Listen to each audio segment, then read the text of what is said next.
नहीं माता, नहीं। आप ही कहते हैं ना प्रभु कि प्रत्येक मनुष्य के जीवन का कोई ना कोई लक्ष्य होता है। मेरी बस एक ही इच्छा थी कि मैं भी इस युद्ध में भाग लूं। मैं भी इस युद्ध को देखना चाहता था, इसका साक्षी बनना चाहता था, भगवान श्याम को अपना धर्म निभाते देखना चाहता था। क्या मेरी ये इच्छा अधूरी रह जाएगी? मैं वचन देता हूं बारबरी, इस युद्ध का साक्षी बनने की तुम्हारी इच्छा मैं अवश्य पूर्ण करूंगा। यदि इस युद्ध में तुम मेरी सहायता करना चाहते हो बारबरिक, तो तुम्हें स्वयं को इस युद्ध से विरक्त करना होगा, और इसका केवल एक ही मार्ग है जो तुम भली भांति जानते हो।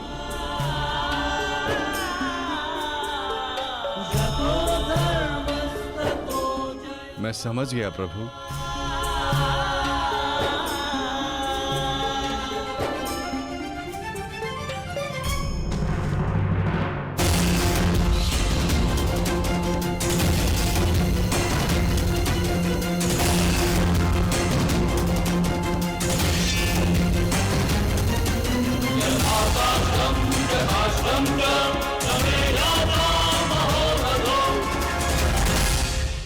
मैं घटोत्कच पुत्र महाबली भीम पौत्र बर्बरीक स्वेच्छा से अपना शीश भगवान कृष्ण के चरणों में भेंट करता हूं।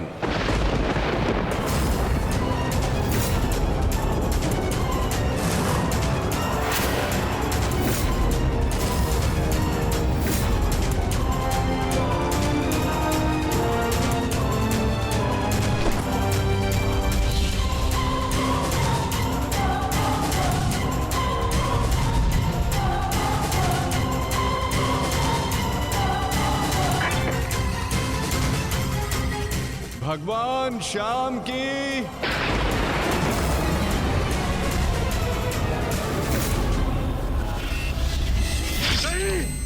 पुत्र बारबरिक,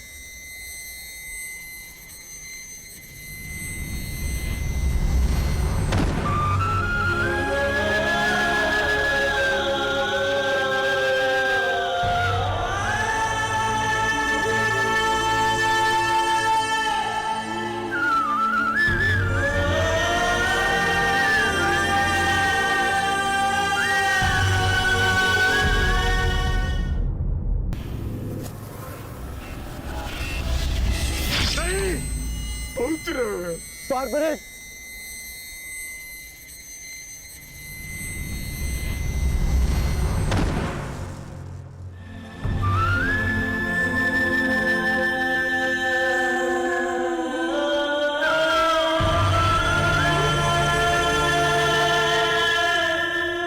मेरे पुत्र की कामना थी इस युद्ध का साक्षी बनने की, वो भी अधूरी रह गई। उससे स्वयं के साथ भी अपनी अंतिम कामना का भी अंत कर लिया। नहीं घटोत्कच, ये अंत नहीं, प्रारंभ है। बारबरीक की अंतिम इच्छा अवश्य पूर्ण होगी। श्री कृष्ण गोविंद हरे मुरारी, हे नाथ नारायण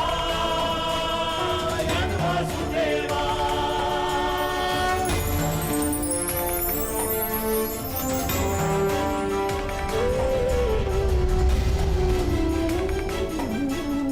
श्री कृष्ण गोविंद हरे मुरारी, हे नाथ नारायण वासुदेवा। श्री कृष्ण गोविंद हरे मुरारी, हे नाथ नारायण वासुदेवा। श्री कृष्ण गोविंद हरे मुरारी, हे नाथ नारायण वासुदेवा। श्री कृष्ण गोविंद हरे मुरारी, हे नाथ नारायण वासुदेवा। श्री कृष्ण गोविंद हरे मुरारी, हे नाथ नारायण वासुदेवा।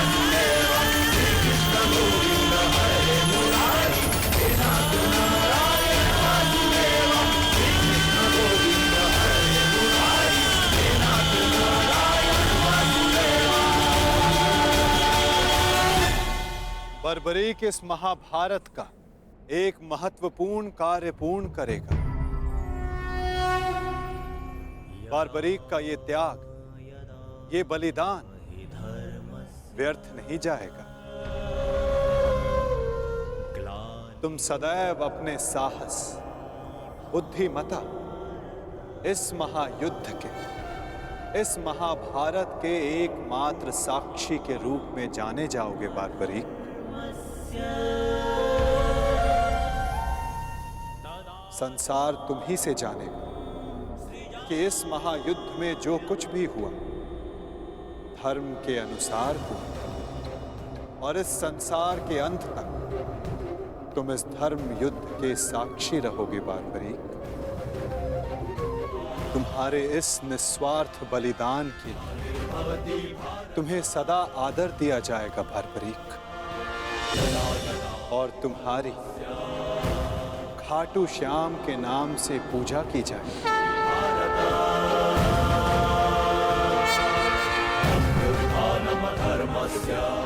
तुम हर उस निर्बल की सहायता करो जो तुम्हारे समक्ष सहायता मांगने आएगा।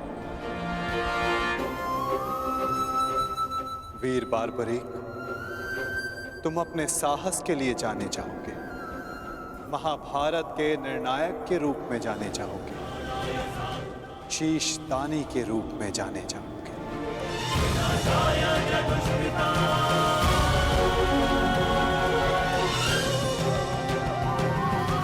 इस युद्ध रूपी यज्ञ में यही नियति है विजय की। विजय बलिदान मांगती, विजय दान मांगती। दानी बारबरीक, तुम सदा अमर रहोगे।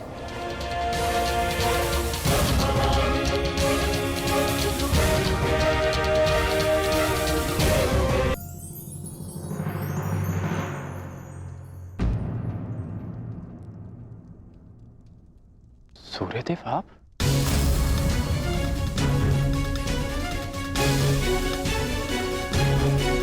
बड़ी बात। कल्याण हो पुत्र।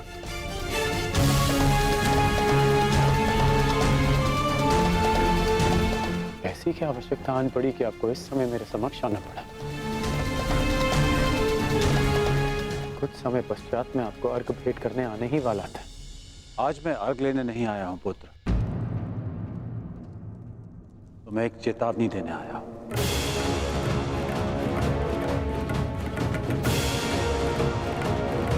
और वो ये, तुम कल प्रातःकाल मुझे अर्घ भेंट करने मत आना। और यदि तुम मुझे अर्घ भेंट करने आए तो तुम अपना सर्वस्व खो बैठोगे।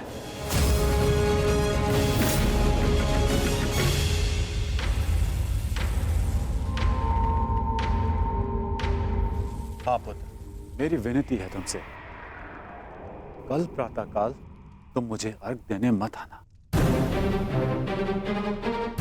तो मैं तो आपको बचपन से अर्घ देते आया हूं। तो आज अचानक ऐसा क्या हो गया कि आप मुझे अर्घ देने से रोक रहे हैं? तुम्हारा वचन पुत्र, तुमने प्रतिज्ञा ली है, सूर्य को अर्घ देते समय यदि कोई भी तुमसे कुछ भी मांगेगा तो वो तुम उसे दान में दे दोगे। कल का अर्घ तुम्हें कुछ ऐसा दान देने पर विवश कर देगा जिससे तुम मेरा दिया हुआ आशीर्वाद सदैव के लिए खो बैठोगे। देवराज इंद्र ने तुम्हें परास्त करने के लिए षड्यंत्र रचा है।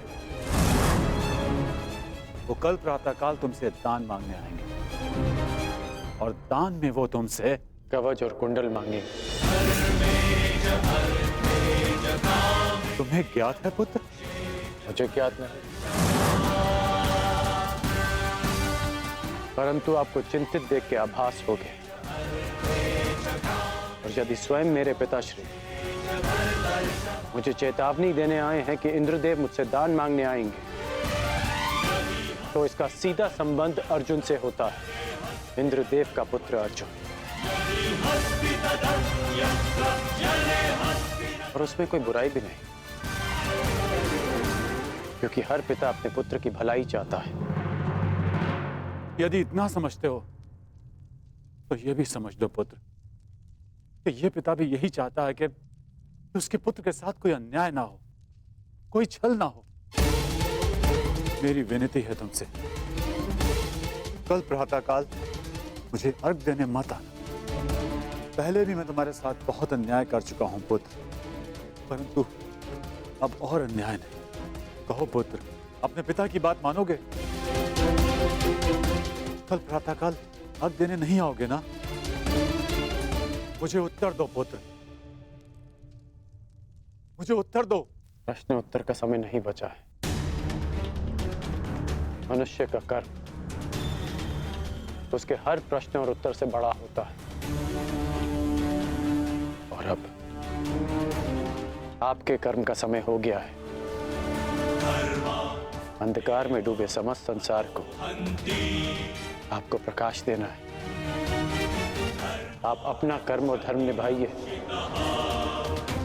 और मैं अपना कर्म और धर्म निभाऊंगा। बस आपसे एक प्रार्थना है कि अब ये अन्याय मत होने दीजिएगा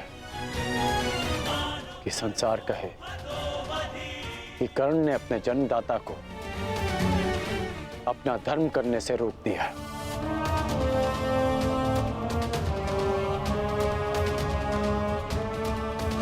प्रणिपात पिताश्री। मुझे आशा है पुत्र तुम मेरी विनती स्वीकार कर। कल्याण हो तुम्हारा।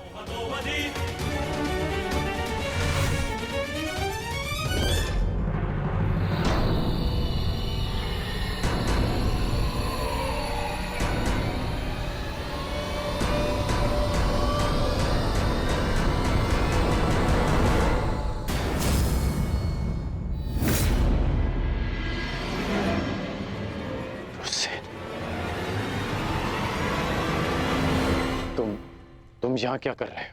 मैंने सब सुन लिया।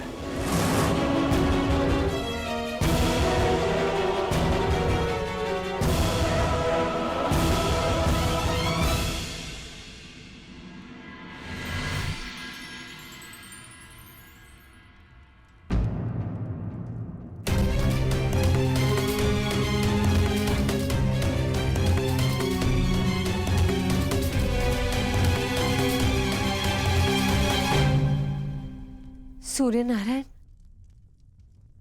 आप यहाँ? इस प्रकार यहाँ आने के लिए मैं आपसे क्षमा चाहता हूँ, परंतु पुत्र कर्ण पर बहुत बड़ा संकट आने वाला है। उसे सावधान करना होगा।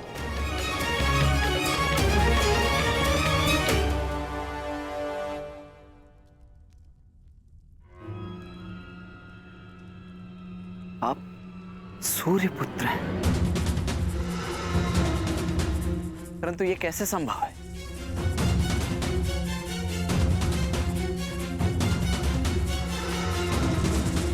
मेरे जन्म से पूर्व एक स्त्री को वरदान मिला था कि वो किसी भी देवता का आवाहन करके कोई भी वरदान पा सकती थी। उस स्त्री को विश्वास नहीं हुआ और उसने इस वरदान को परखने का प्रयास किया। उसने सूर्यदेव का आवाहन किया और वरदान से बद्ध सूर्यदेव को उन्हें पुत्र देना पड़ा, परंतु वो अविवाहित कन्या समाज के भय से भयभीत हो गई और उसने उस बालक को गंगा में बहा दिया।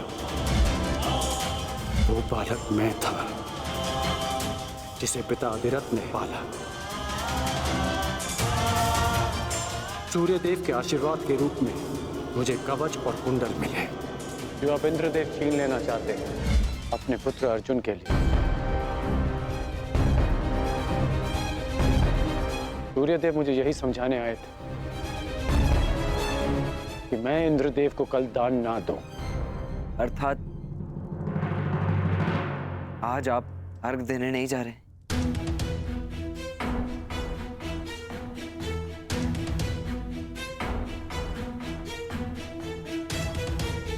नहीं, मैं अवश्य जाऊंगा।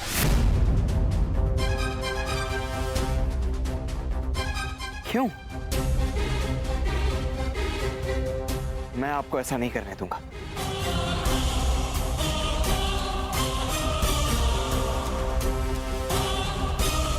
मुझे क्यों नहीं जाना चाहिए?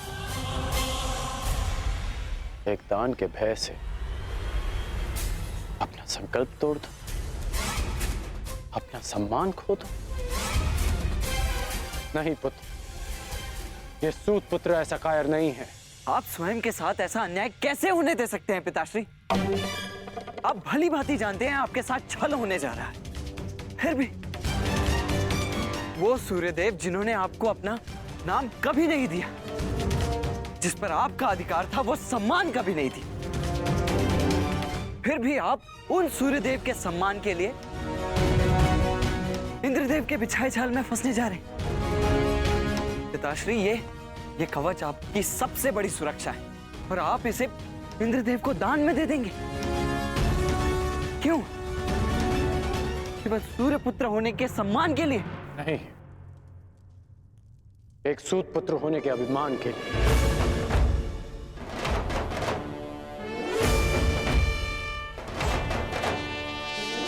मैं आज भी एक सूत पुत्र हूं।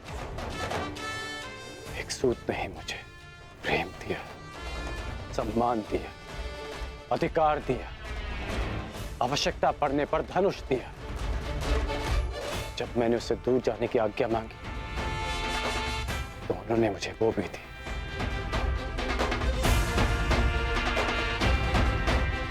तुमने ठीक कहा पुत्र कि जिन सूर्यदेव ने मुझे मेरा नाम, मेरा सम्मान नहीं दिया, मैं उनके एक उपहार के लिए ऋणी क्यों रहूं? पुत्र, तुमने पूर्णतः अपने पिता को नहीं पहचाना। मैं अपनी सुरक्षा के लिए कवच और कुंडल पर निर्भर नहीं हूं।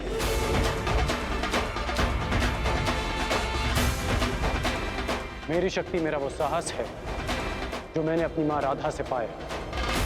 मेरी शक्ति मेरा वो विश्वास है जो मैंने अपने पिता अधिरथ से पाया। मेरी शक्ति वो तिरस्कार है जो मैंने समाज से पाया। इस राधेकरण के कौशल और योग्यता को किसी कवच कुंडल की आवश्यकता नहीं है। परंतु पिताश्री, ये सब अन्याय है। जो भी आपके साथ हो रहा है, ये सब अन्याय है।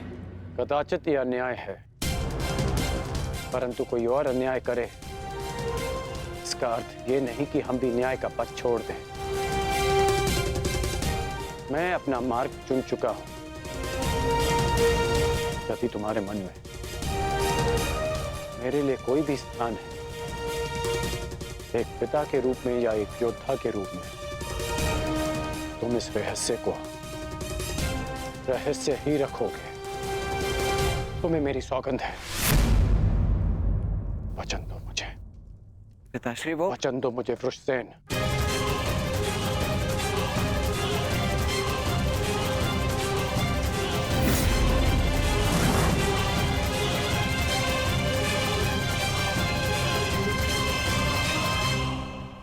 सूर्य उदय का समय हो गया है और मेरे अर्घ देने का भी। अब तुम जा सकते हो।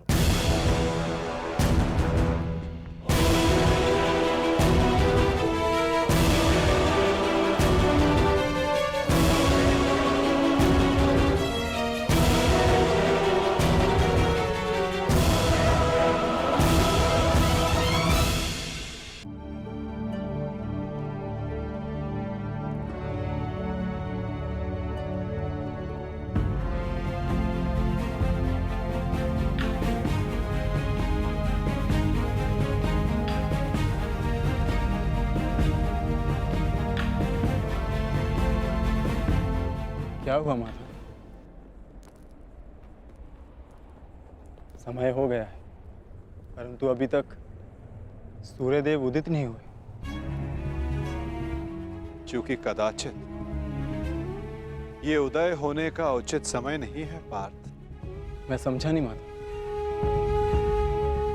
सूर्यदेव का उदित होना अनिवार्य है, प्रकृति का नियम है। भला इसके विरुद्ध कौन जा सकता है?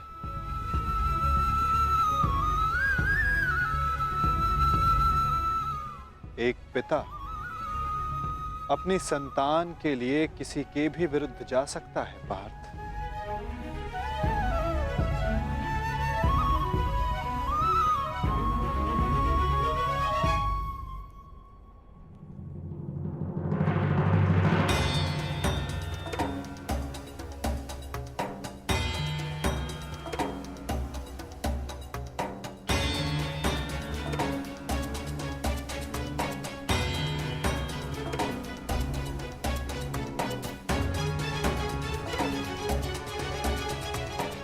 प्राणिपात वासुदेव।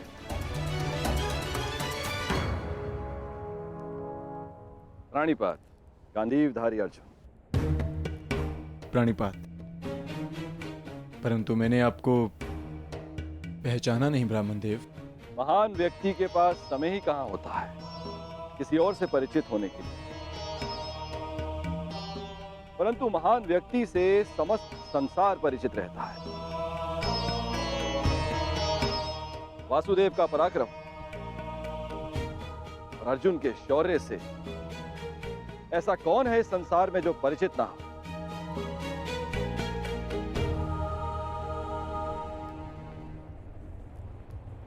धन्यवाद।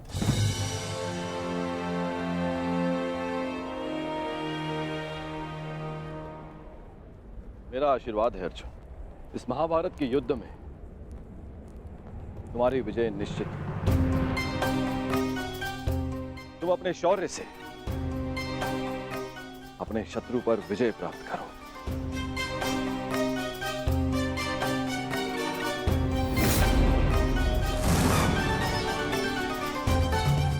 मैंने आपकी बात सुनी वासुदेव, और मैंने उसके मंतव्य को भी समझा, परंतु सूर्यदेव केवल एक पिता ही नहीं, वो इस समस्त संसार को ऊर्जा भी देते हैं। किसी भी स्थिति में उन्हें अपना कार्य पूर्ण करना ही होगा। सूर्य उदय होना अनिवार्य है, यह प्रकृति का नियम है। अवश्य, परंतु इन नियमों के बंधन में सभी आते हैं ब्राह्मण देव। सूर्य देव पर भी, मुझ पर भी, और आप भी। नियति चाहे प्रकृति की, चाहे देवताओं की हो या फिर मनुष्य की, परंतु उसे समझ पाना बहुत कठिन कार्य है। आपको स्मरण करवा देता हूं ब्राह्मण देव, मनुष्य को दुर्बल समझना देवताओं के लिए घातक सिद्ध हो सकता है। ऐसा कोई विघ्न नहीं जो एक दृढ़ निश्चयी मनुष्य का मार्ग रोक सके।